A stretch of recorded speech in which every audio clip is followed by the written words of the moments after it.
welcome back to another episode of Between the Notes podcast. Season 2, we're well on our way. Today, we're going to be talking about things to be mindful of. We've been talking about this, ever since we became friends. But it's like, hey, did you ever experience, XYZ? And I think along the way, sometimes it feels like you might be the only one, and so you're a little timid to speak up about it, or whatever the case may be. So I think it's important for us to talk about a variety of different topics that you just need to be mindful of when and if any of these things happen to you. Sure, and I think probably they will all happen at some point or another. Sure.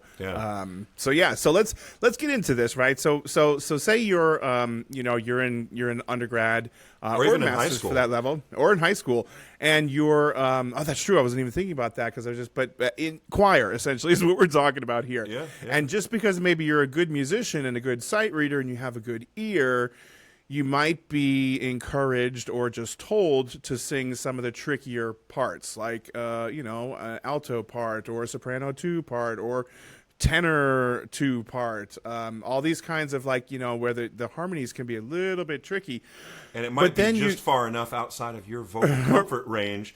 And exactly. It's like you're thinking to yourself, I'm really a mezzo-soprano, or I'm an alto 2, but you're asking me to sing the soprano 2 part, and it kind of goes up high here. Right. Like, you gotta take care of yourself, as opposed to trying to be a people pleaser. And I think a lot of singers are people pleasers. We always try to make the person in front of us happy. And so I think it's so important to be mindful of okay, can you do that? No problem. Or when you do that, is that hurting? So sure. I don't know any voice teacher or choir director that if you say, actually, this sits a little too high for me, is it okay if I just cut out in this moment, and then come back in for this other stuff? Everyone's going to be supportive of that. But if you don't speak up and say something, and you just do it, or you feel like you have to do it, you might hurt yourself, and we don't want that, Sure, I've heard a lot of people come and say, I'm singing bass too. I was like, well, you're pushing your larynx down, and it's not very healthy. It's like, well, you may be trying to sing bass too, but you ain't no bass too. Absolutely. So that's what we kind of wanted to start with, getting out of the way there. Another thing that often happens if you're in a young artist program, that you're singing small roles and covering roles that maybe you're not quite ready to cover. Again, I just think that hopefully you wouldn't be assigned something like that in the first place. But if you find yourself in that position, then I think it's really, in the most respectful way possible, just say, listen, I've really tried to sing through this part, and I'm having trouble with these sections because of this and because of that. So I just want, to you to be aware that if you're expecting me to be the real cover, that we might not be able to make that happen. Right. I mean, on the flip side, it's also important to be mindful of when you are getting all the solos, or when you're being given, let's say you're in high school, right? Because a lot of times, singers will say, well, how do I know that, this is what I'm supposed to be doing? It's like, well, another thing to be mindful of is when you're the one that the director is giving all the solos to, or when you're the one that's getting all these opportunities, it's like, okay, that's a good sign that you're doing a lot of things really, really well. And so, just kind of keeping all of these things in mind. Absolutely. I mean, it brings me back to when I was in high school, and because my voice was more mature, they tended to give me some of the older characters, but they were baritones, like Tevye in Fiddler on the Roof, and some of the other things. And so I'd have to be down like this, and it was like, it wasn't fun for me because yes, okay, my voice was more mature, but it was also high. So, and I mean, when let's sort of think of this chronologically, right? So, let's say that you're in undergrad and you start applying for different summer programs. It's important to take a look at the repertoire that these companies are planning, and almost always now on Yap Tracker or whatever it is that their announcements on, it'll say, apprentice artists will be singing leading roles in this particular show and covering principal roles in this show, or whatever it may be, and you can look at that repertoire and hopefully with you and your voice teacher decide, oh, this would be a great program to apply to because they're doing rep that suits me perfectly, right? Yeah. So, oh, for sure. On the flip side, if they're doing a season of all Wagner and you're a lyric color, it's like maybe this is not the best program. Right. Oh, that's funny. Oh my gosh. All right, so let's jump ahead a little bit to where we're talking with managers. It's going to be a similar conversation that we have about teachers as well. But they have kind of different maybe two sides of the same coin, as it were. Sure. But certainly, if your repertoire, if they say, for instance, managers do this a lot. Your aesthetic doesn't match your repertoire, and if your aesthetic doesn't match your repertoire, then you're not going to get hired. Right. That is unfortunate, and I don't think that people should, choose. I mean, this happens a lot of ways, right? But especially for tenors and baritones, I think to an extent too, everybody's always, I should say everybody by the meaning the companies, the opera companies and the managers are wanting to err on the heavier side if they're short-sighted because they'll make more money. And you get more money for singing those. Can you So dissect that like heavier, like heavier tenor roles will pay more than Rodolfo's will. So you're saying there are just so all of this fewer is to of them say out that, there. Yeah, all of this to say is that we want to make sure that you're on the same page with your manager. Yes, on the same and don't page. don't fall into that because it happens a lot. Yeah, right? so people trying to push a lighter voiced tenor into heavier repertoire, knowing that they can get higher fees for those roles, and thinking, well, you could do it, right? Yeah, yeah. Yeah, absolutely. Your voice rings out in the hall so well. They kind of like play up to your to the things you want to hear and you want to believe, right? And so you're like, oh yeah, of course, because again, one of the biggest insecurities is that we can't be in the house hearing ourselves while we're doing it. Right. We have to trust the ears of the people who we trust that are out there, and can kind of give us that feedback. Right. So so repertoire is one. I would say another one is like the level, of the houses that you're singing in. Mm-hmm. Certain managers think, oh, I'm only going to work with the top companies. Other managers think, okay, I'm going to work with all the companies, but only in America. Then there are managers that are specialized in Europe, sometimes even in specific countries. So you really can get in the weeds on this. But, I think that's a conversation that you have to have with yourself first. Then you have that conversation maybe with your teacher, and then you're prepared to have the conversation with your manager because you will have known what you want in your heart and where you think, because some people, maybe the pressure of singing at all the top houses, I can tell you firsthand, it's not fun. It's kind of part of it sometimes.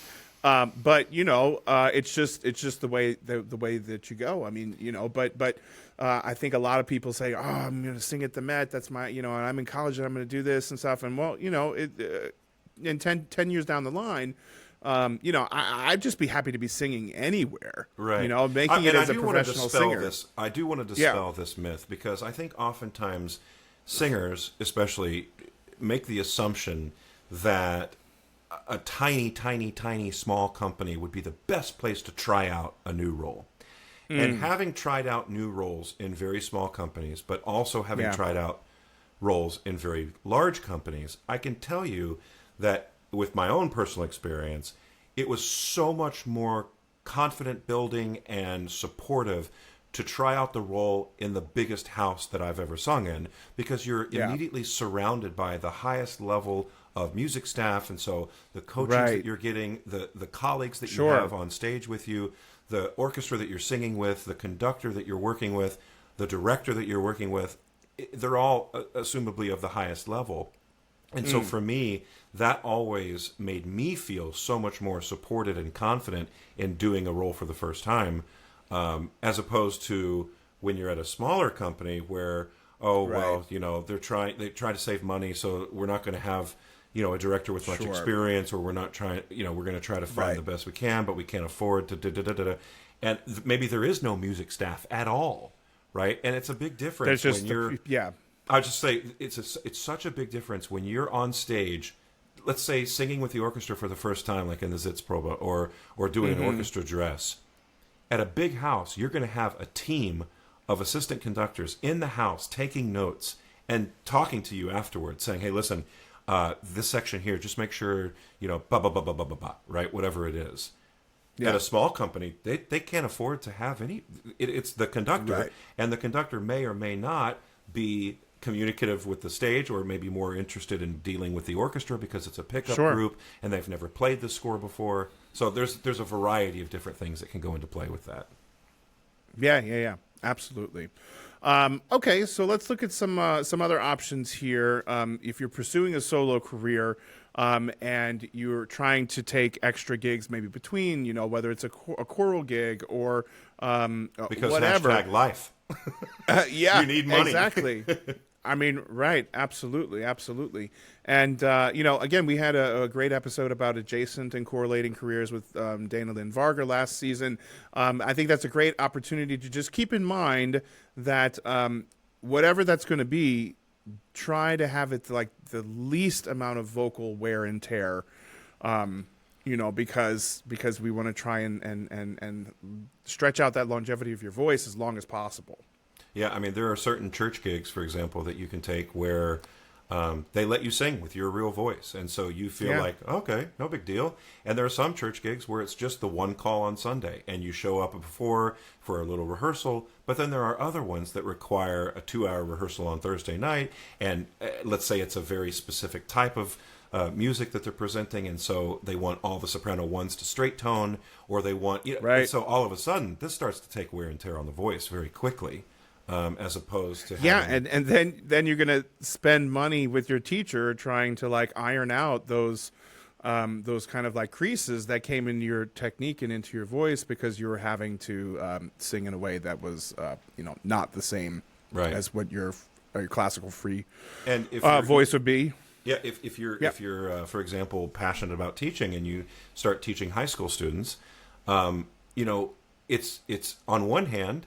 The income is rather consistent with high school students because it's the parents that are paying, right? So there's a consistency to that. However, if you're really trying to help the student get better, which I assume everyone would be, oftentimes there's some demonstration that has to happen because the high school student doesn't even know what an operatic or a classical sound is.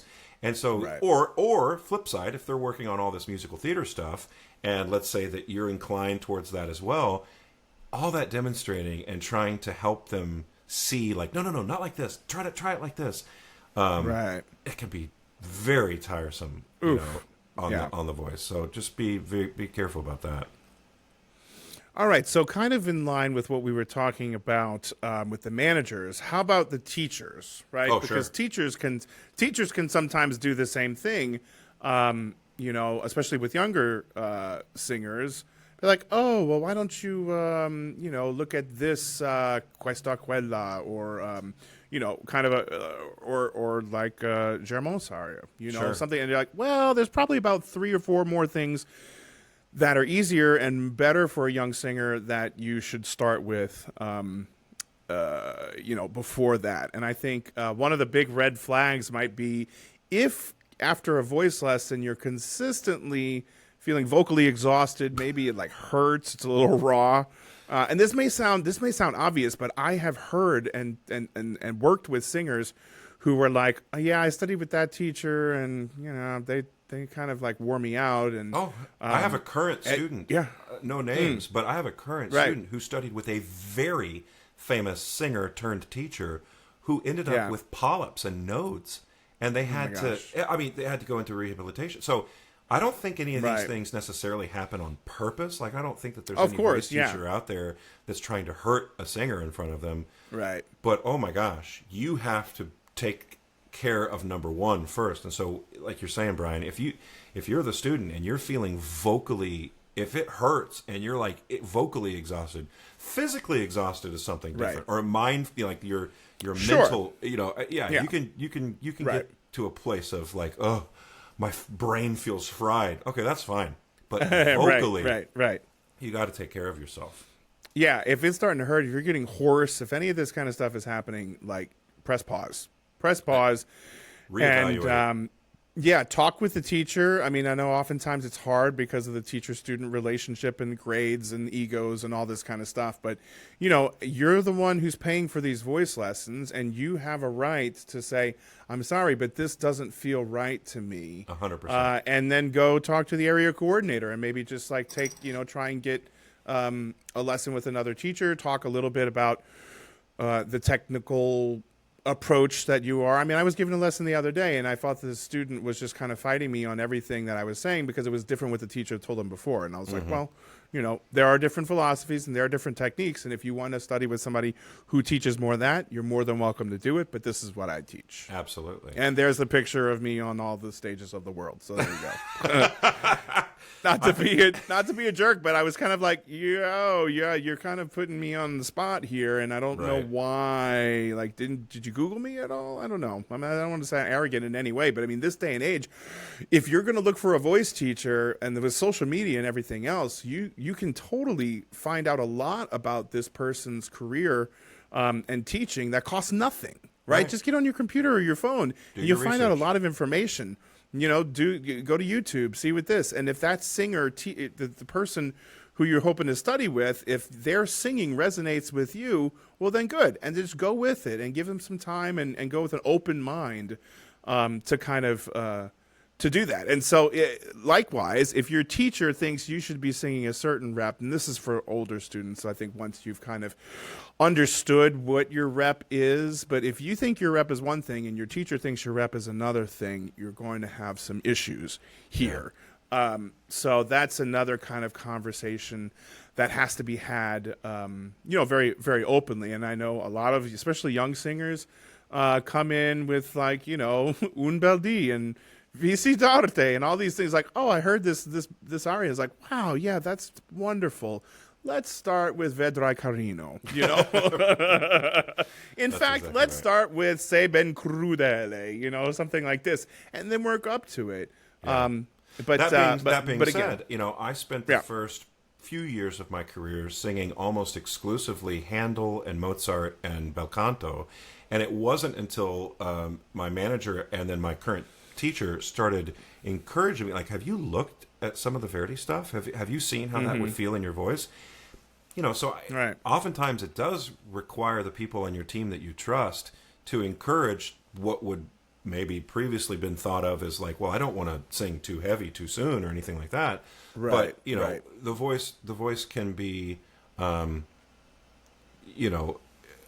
asked to push to a certain level, and sometimes that's where you discover that you really should be singing Strauss or that you really should be singing Wagner, for example.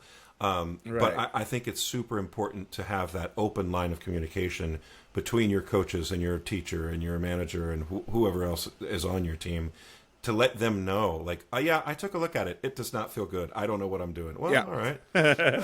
So let's talk about that. Absolutely. And so, like, let's kind of get this is again, we're hopping around here, but I think they're great little points, kind of more matrixy than linear. Let's talk about auditioning, right? And sometimes you have to travel for an audition, and some people, are looking to save money on the hotel room, which is understandable. Sure. So they'll fly in super early, do the audition, and then fly out that night. Well, certainly after the audition is much easier to handle than before the audition. But depending on how important and just kind of getting to know one's own self with this, sometimes it's, if it's the Met or Chicago or Washington or a big audition where you're singing like for 5 companies, you may as well spend the extra $200, all right, and just get there the night before, stay, have a good meal, go to bed early, good night's sleep, get up, have breakfast, and then do your audition, because it's the stress of traveling when things can get flights are delayed or postponed, or trains or driving. I mean, there's all kinds of things like pitfalls that you can kind of pop up, and that's just going to make you more nervous. You're like, oh no, now I was already nervous about the thing. Now am I going to make it in time, or am I going to be rushed? Or, so many things, but. Again, I think it's. What are your thoughts on that one? Have you done that where you fly in? I have. I've done both, and I will say that for me personally, I've done enough auditions in my life to no longer feel, it's going to be what it's going to be, and I'm going to try to be my best. Right. And so I want to make sure that I take care of myself in a way that's going to allow for me to sing my best at the audition. Now, does that mean that I can't get on a 6:30 a.m. flight, arrive at 9, take a cab from the airport to a facility, having already rented a room? Let's say I'm going to New York. Having already rented a room at Opera America, starting at 10 a.m. So by the time, let's say LaGuardia to Opera America is about a 40-minute cab ride. So by the time I get there, I check in. I have my practice room reserved for 2 hours because I have a noon audition. I know myself well enough that having a noon audition, having had to wake up at, let's say, 4:30, to get everything moving in time, I'm feeling great by then. And, let's say that I'm going to use one of those, what is it called? The mask that it uses your own... Humidifier. Humidifier. Yeah, thank you. I couldn't think of that word. Let's say you fly with that so the dryness of the plane won't affect you. Yeah. I've done that numerous times successfully. I've also gone in the night before, got a nice hotel room, That also has been fine. So for me, but I think depending on your level of experience and what you need, the answer might be a little bit different. I have a neurodivergent student who, if given too much time before the audition, starts to overthink everything and gets very nervous and gets very much in her head. And so being able to let that energy be focused on the travel at hand actually puts her in a very peaceful, relaxed mind. And so she prefers to travel. She's focused on something else. Yeah, that's true. Exactly. So I think... That's great. I think it determines what works best for you. And I think you got to try a couple of different ways to do it. I mean, it sounds crazy to say that because I think, the plan that you laid out, going in the day before, getting a nice meal, having a nice rest, that seems like the obvious choice. But I think that the things that I have experienced in my own students, but also in myself, I remember when I was a young artist, going to New York City for one of the first New York City trips I went on. I was nominated for a Sarah Tucker grant, so I was going up to sing for all of those people, and I don't know what it was. I got so nervous. I felt like I was like not myself, and I didn't sing well. It's all I could think about. I'm in New York City. I'm singing for the Tucker Foundation. I got way too much in my head about it. And so, I don't know. Yeah, I mean, it's a balancing act, right? It's a kind of a combination, but not just one combination. You've got to get all 4 numbers right, or 5 numbers, or whatever it is. Yeah. Because knowing yourself, and then there are lots of times where I have done exactly what you just said. And then I couldn't go to sleep because I was too nervous. And so I stayed up too late, and then I got up late, and then I was like feeling tired. You know what I mean? So like you kind of can't win, but you just have to know yourself as well as you can, and just try to anticipate what you can and what you're going to need on those days. All right, let's wrap up here. We got one more question, and this is kind of tricky one, but I think it's important. What if your parents, if you're a student, in college or even older, what if your parents or your partner don't align? They don't support you in your aspirations to kind of pursue this, and I know that can be really, really difficult, especially when you're younger. If your parents, maybe they're like, if you're going to study music, I'm not going to pay for your education. You're going to have to take out loans for this, and that's a whole tricky. Other topic. That's a whole other episode we're actually going to do on that. Yeah. But I think if you're a bit older and so Weston and I are both married to singers. Christina now does other work in HR, and Irini, but she was a singer, and you guys met, and so you have that. She gets it, right? She understands so fortunate. She gets and understands what it is that I do. Yeah. and absolutely. While I oftentimes get told, like, please don't sing right now, at the house, she still supports the overall endeavor of the career. But absolutely. It's so important to have those discussions with your partner.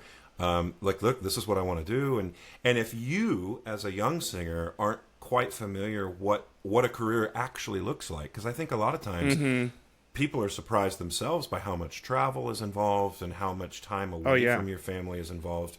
And it can be a very lonely life as a singer, even when you are married, because you're gone so often if you're successful. Oh, for sure, without a doubt. So it's just so important to be transparent and completely open with your parents and your partner about what it is that you're wanting to do and what this career looks like, and have conversations with singers. If you're singing in the chorus of something, pull a principal singer aside and be like, hey, do you mind if I talk to you for a second about what your career kind of looks like? And are you married? Do you have a partner? Yeah. What does that look like for you? I got asked the other day, do you think it's possible for a female singer to have a child while they're pursuing a career? And I'm like, yes, I absolutely know so many female colleagues who have had children. So many, yeah. But I wouldn't try to speak for them in any way, shape, or form. I'm sure it comes with its own set of complications and frustrations and, working out scheduling and nannies and so forth. But it's just super important to understand. I mean, it's funny because I had always been attracted to singers or to musicians in general. And then I kind of swore off singers for a while. I was like, I'm not dating a singer. And then I dated, people who were, lawyers or just kind of like normal, regular 9-to-5 job kind of stuff. Although the lawyers were not really 9-to-5. They worked like so much, especially when they were younger. Right. And so they just didn't understand me, being 30 or like 29 and still pursuing something that I'm really not making myself enough money full time to do that. And I was still at AVA. I was still in school. And so they would be like, well, you're not doing anything this weekend. Like, you can just come, fly home and visit me. And I was like, I'm going to be exhausted when I go to rehearsal on Monday if I do that. Right. Like I spend, 4 hours, not to mention the money, flying back to wherever, and then, kind of try and jam pack in a week or 2 weeks worth of, fun and dinners and seeing people and date nights and all that kind of stuff in 2 days. And then I'm going to come back and be exhausted. And so it kind of didn't work. And then I think Irini actually had sworn off singers as well. And then we got together. So there you go.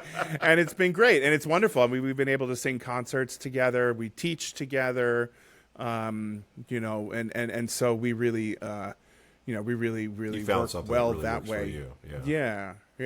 So, but, it's a personal question that everybody has to kind of go through on their own. But it's really important that, especially with your partner, that you are on the same page and they support you they want the career for you almost more than you want it for yourself. And that's really hard and selfless. But and I'm sure we've probably only brushed the surface of things to be mindful of in this career and as you pursue singing. So, please, if you have questions, shoot us comments for this video, and we'll try to get to those as soon as possible. So, but we wish you all well and vocal health and relationship health, and join us next week as we bring another episode of Between the Notes to you.